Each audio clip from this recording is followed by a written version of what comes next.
Yo, what's good, y'all? We need to know whether we are living in the spirit or living in the flesh. Because, can I tell you something?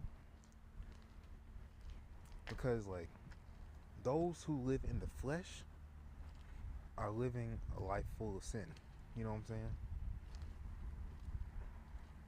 Okay? But those who live by the spirit, do not gratify the desires of the flesh. What are the desires of the flesh?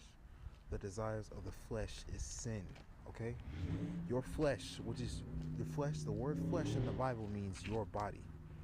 Your body, your organs, the feelings that come from it, that come from your body. Okay? Is the flesh. Okay? And I also made some videos about the flesh too. Go and watch them. I also got a YouTube channel. I post them on there too. Go and watch them. But but the flesh, your flesh loves sin. Your body loves sin because guess what? Paul says we were born into sin. Since we were born into sin, therefore, guess what? Our body, which is our flesh, is burdened by sin. Our body, therefore, is burdened by sin. Okay? Our body is burdened by sin. And can I do something? Since we are, and guess what? Since we are burdened by our bodies, real quick, remember, Jesus Christ said this before he got betrayed by Judas. He said to his disciple while he was on, I think it was Garden of Gethsemane, but he said,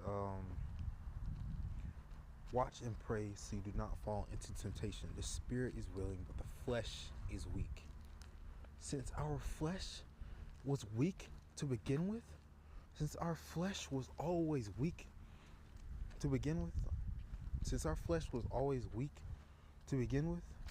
guess what? Since our body is burdened by flesh and our flesh is naturally weak to begin with, guess what you think is going to happen? The flesh is going to accept sin. The flesh loves sin. You know what I'm saying? But since we are burdened by our flesh, guess what? We are burdened by sin. Yes, because our flesh is burdened, yes, we are burdened by sin, which means our very nature is sin, which means we will always sin and fall short. Alright, bro, but I'm gonna make a part 2 out of this. Alright,